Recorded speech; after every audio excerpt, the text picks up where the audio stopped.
resources which can be renewed by reproduction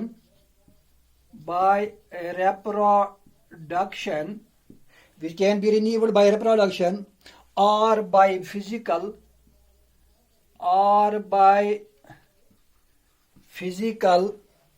mechanical or chemical process